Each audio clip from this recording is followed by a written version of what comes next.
दोस्तों, उत्तर प्रदेश आंतरिक लेखा एवं लेखा परीक्षा निदेशालय में 1828 पदों पर भर्ती आई है। सहायक लेखाकार व लेखा परीक्षक के ये भर्ती कैसे होनी है, क्या है दोस्तों योग्यता, कौन अप्लाई कर पाएगा, फीस कितनी जाएगी, पूरा डिटेल से आपको इस वीडियो में बताने वाला हूँ। नोटिफिकेशन रिलीज कर दिया गया है, बेहतरीन मौका है, गवर्नमेंट जॉब है दोस्तों। तो इस वीडियो को एंड तक देखिएगा। वीडियो पसंद आए तो लाइक करके शेयर करना। चैनल पर नए हैं और चाहते हैं कि भाई इस तरह की हर अपडेट आपको सबसे पहले मिलती रहे, तो उसके लिए चैनल को सब्सक्राइब करके बेल के आइकॉन को दबाकर ऑल पर सेट कर लेना, ताकि इस तरह की हर अपडेट आपको सबसे पहले मिलती रहे। और दोस्तों, नीचे कमेंट बॉक्स में आके ज़रूर लिखिएगा यूपी न्यू जॉब अलर्ट्स 2024, जिससे कि दोस्तों आगे इस तरह की अपडेट देने में मदद मिलेगी। चलिए दोस्तों, मैं आपको ले चलता हूँ नोटिफिकेशन की तरफ। नोटिफिकेशन की कॉपी आपको स्क्रीन पर दिख रही होगी। ये नोटिफिकेशन उत्तर प्रदेश अधीनस्थ सेवा चयन आयोग लखनऊ की तरफ से रिलीज किया गया है दोस्तों। ठीक है, विज्ञापन संख्या इन्होंने दे रखी है, ये रही। सहायक लेखाकार व लेखा परीक्षक मुख्य परीक्षा, यहाँ पर जो विज्ञापन है वो 3 फरवरी को रिलीज किया गया। आवेदन जो शुरू होंगे वो होंगे 20 फरवरी 2024 से 11 मार्च 2024 तक आप आवेदन कर सकते हैं। और संशोधन की जो तिथि है वो है 18 मार्च 2024। ठीक है, नीचे की तरफ आएंगे तो आपको यहाँ पर दिख जाएगा कि भाई आंतरिक लेखा एवं लेखा परीक्षा निदेशालय उत्तर प्रदेश के नियंत्रणाधीन सहायक लेखाकार के 668 पद, ठीक है, ये सामान्य चयन वाले हैं। इसके अलावा सहायक लेखाकार के 950 पद ये विशेष चयन वाले हैं।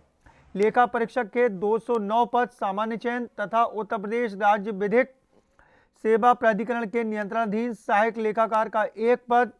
कुल मिलाकर दोस्तों यहाँ पर 1828 पदों पर यह भर्ती हो रही है। ठीक है, नीचे की तरफ आएंगे, कौन अप्लाई कर सकता है पहले ये समझ लीजिए। यहाँ पर देखिए, अभ्यर्थियों की शॉर्टलिस्टिंग उनके पीईटी 2023 के आधार पर होगी। ठीक है, पीईटी 2023 जिन्होंने दी थी उसके आधार पर इसकी शॉर्टलिस्टिंग होगी। इस परीक्षा में प्रतिभाग हेतु केवल वही अभ्यर्थी ऑनलाइन आवेदन कर सकते हैं जो प्रारंभिक अर्हता परीक्षा यानी पीईटी 2023 में सम्मिलित हुए हैं और उन्हें आयोग के द्वारा स्कोर कार्ड जारी किया गया है। प्रारंभिक अर्हता परीक्षा 2023 में वास्तविक स्कोर एवं नॉर्मलाइज स्कोर में 0 या उससे कम नकारात्मक अंक मिलने वाले अप्लाई नहीं कर सकते। ठीक है, अप्लाई नहीं कर सकते हैं। तो आपके पास एक आयोग द्वारा स्कोर कार्ड जो है वैध संख्यात्मक स्कोर के साथ आपके पास होना चाहिए, तभी आप इन पदों पर अप्लाई कर सकते हैं। ऑनलाइन अप्लाई करने वाले अभ्यर्थियों के लिए आवश्यक सूचना दे रखी है। विभाग की वेबसाइट है upssc.gov.in पर जाकर आप अप्लाई कर सकते हैं। आवेदन की प्रक्रिया क्या रहेगी ये आप लोग खुद देख लीजिएगा। ठीक है, नीचे की तरफ आएंगे तो यहाँ पर निर्देश उद्देश दिए हैं। आवेदन किस तरीके से करना है, फोटो किस तरीके से अपलोड करना है, हस्ताक्षर किस तरीके से, डिक्लेरेशन क्या रहेगा उसके बारे में। ठीक है, फीस किस तरीके से जमा करनी है आपको उसके बारे में दे रखा है। अच्छा, फीस दोस्तों रहेगी कितनी उसके बारे में देख लीजिए। आवेदन शुल्क, ठीक है, यहाँ पर कोई भी कैटेगरी हो आवेदन शुल्क नहीं रखा गया, लेकिन ऑनलाइन प्रक्रिया शुल्क आपको देना पड़ेगा। सभी कैटेगरी के लिए 25 रुपये रखा गया है। ठीक, 25 रुपये आपके ऑनलाइन प्रक्रिया शुल्क जो है वो आपके 25 रुपये रखे गए हैं। इसके अलावा नीचे की तरफ आएंगे तो यहाँ पर लिखा हुआ है कि मुख्य परीक्षा हेतु परीक्षा शुल्क का भुगतान केवल मुख्य परीक्षा हेतु शॉर्टलिस्ट किए गए अभ्यर्थियों द्वारा ही अलग से किया जाना होगा। क्लियर कर दिया गया है। आवेदन पत्र में संशोधन कैसे करना है उसके बारे में जानकारी दे रखी है और किन किन चीज़ों में आप संशोधन कर सकते हैं पूरा डिटेल से इन्होंने जानकारी यहाँ पर प्रोवाइड करा रखी है। पदों का विवरण जरूरी है जानना कि भाई किस कैटेगरी में कितने पद हैं। यहाँ पर आ जाते हैं हम लोग लंबवत आरक्षण में।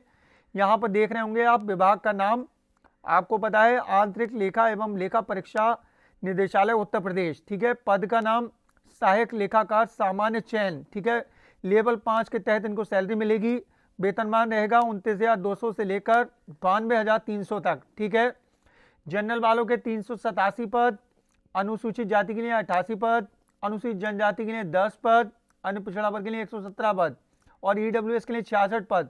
कुल मिलाकर सहायक लेखाकार सामान्य चयन के लिए 668 पद हैं जो स्थायी है, गवर्नमेंट जॉब है दोस्तों। ठीक है, आगे देखिए, आंतरिक लेखा एवं लेखा वही विभाग है। लेखा परीक्षक के ये लेवल 5 में है, वही सैलरी है दोस्तों।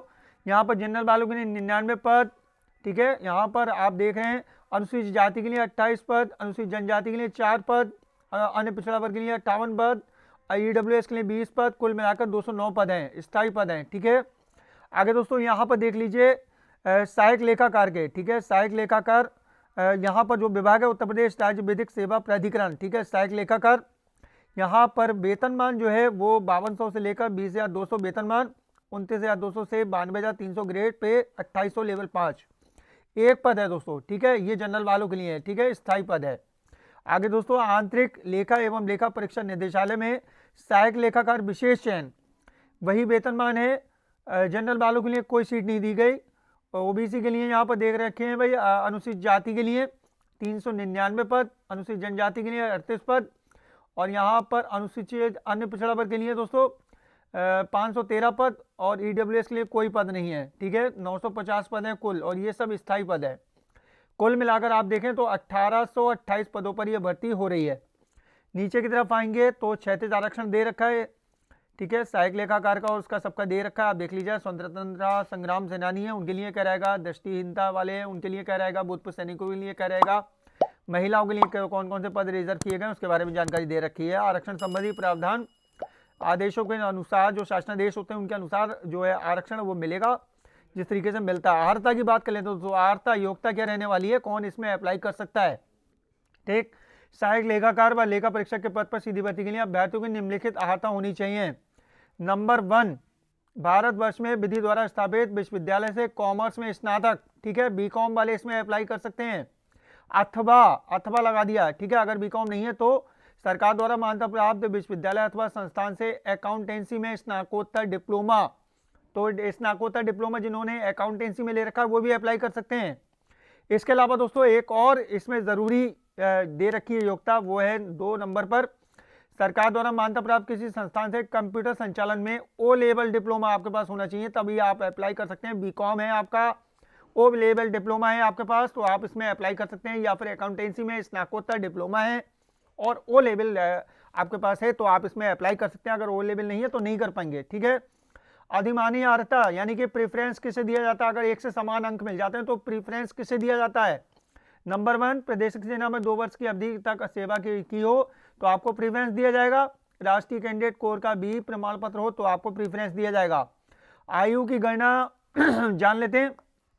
1 जुलाई 2024 के आधार पर 1 जुलाई 2024 को 21 वर्ष की आयु होनी चाहिए। ठीक है, और 40 वर्ष की अधिकतम आयु, 21 से 40 वाले इसमें अप्लाई कर सकते हैं, क्लियर कर दिया गया है। परंतु यह है कि अनुसूचित जाति के लिए जो छूट मिलती है वो तो लागू रहेगी आरक्षण के हिसाब से। ठीक है, चयन का आधार क्या रहेगा, सबसे पहली द्विस्तरीय परीक्षा प्रणाली है। सबसे पहले कि आपने पीईटी 2023 क्लियर किया हो, उसमें आप सम्मिलित हुए हो, पहली परीक्षा ये हो गई। ठीक है, दूसरी परीक्षा आपकी लिखित परीक्षा होगी, लिखित परीक्षा का आधार है। ठीक है, लिखित परीक्षा आपकी होगी, वो लिखित परीक्षा के बारे में इन्होंने नीचे की तरफ दे रखा है।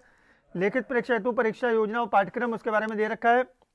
सहायक लेखाकार व लेखा परीक्षक मुख्य परीक्षा के अंतर्गत सहायक लेखाकार व लेखा परीक्षा के रिक्त पदों पर चयन हेतु लिखित परीक्षा की परीक्षा योजना व पाठ्यक्रम प्रश्न नंबर 14 से 19 पर उपलब्ध है, तो इसी में है, मैं आपको दिखा दूंगा अभी। ठीक है, इसके इन्होंने विशेष नोट दे रखा है। 15 गुना अभ्यर्थी जो सिलेक्ट किए जाएंगे उसके बारे में इन्होंने दे रखा है। यदि परीक्षा एक से अधिक पाली में दिवस में आयोजित की जाती है तो अभ्यर्थियों के तुलनात्मक मूल्यांकन हेतु स्कोर के नॉर्मलाइजेशन की प्रक्रिया लागू की जाएगी, और उत्तर प्रदेश के अनारक्षित श्रेणी के सभी अभ्यर्थी आवेदन में अपनी श्रेणी अवश्य अंकित करेंगे, क्लियर कर दिया गया है।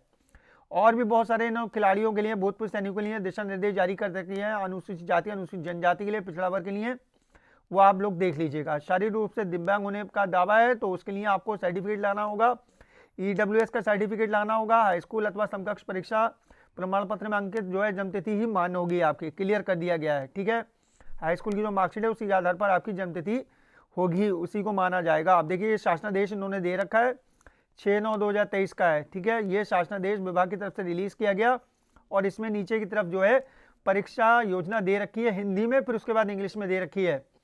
ठीक, देखिए यहाँ पर इन्होंने विषय दे रखे हैं, कौन कौन से विषय आपके आएंगे, कौन कौन से विषय की तैयारी आपको करनी है, इन विषयों में से कितने प्रश्न पूछे जाएंगे उसके बारे में जानकारी दे रखी है। ठीक है, कितने प्रश्न पूछे जाएंगे, कुल मिलाकर आपके पेपर में 100 प्रश्न आएंगे। ठीक, 100 प्रश्न आएंगे और 100 नंबर के होंगे 100 प्रश्न, एक नंबर का एक क्वेश्चन होगा आपका। ठीक है, 120 मिनट यानी कि 2 घंटे का एग्जाम होगा आपका। 2 घंटे में आपको एग्जाम करना होगा, 2 घंटे का समय होगा। ठीक है, 100 क्वेश्चन होंगे इसमें और 100 नंबर आपको मिलेंगे। ठीक है, क्लियर कर दिया गया है। यहां पर देखिए एक बात जरूरी है जाननी, निगेटिव मार्किंग है दोस्तों इसमें। ठीक है, ऋणात्मक अंकन का प्राविधान है।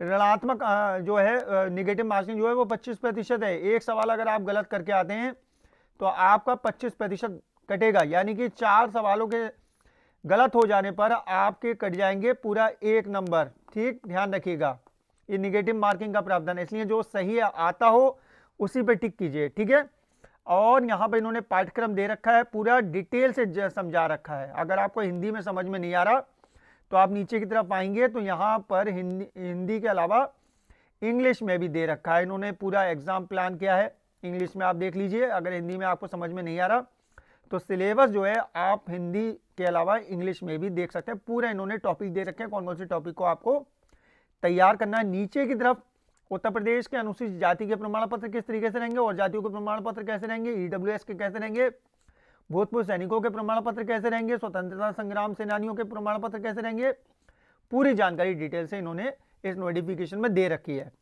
इस वीडियो को देखने के बाद भी कोई कंफ्यूजन अगर आपके दिमाग में चल रहा हो तो आप मुझे इंस्टाग्राम पर आकर डायरेक्ट मैसेज करके पूछ सकते हैं। इंस्टाग्राम अकाउंट का लिंक आपको नीचे डिस्क्रिप्शन में मिल जाएगा, जाकर उसको फॉलो भी कर लीजिएगा। वीडियो पसंद आया हो तो लाइक करके शेयर कर दें। चैनल पर नए हैं तो चैनल को सब्सक्राइब करके बेल के आइकॉन को दबाकर ऑल पर सेट कर लें, ताकि इस तरह की हर अपडेट आपको सबसे पहले मिलती रहे। चलिए दोस्तों, चलता हूँ, अपना ख्याल रखिए, परिवार का ख्याल रखिए, फिर मुलाकात होगी। Thank you.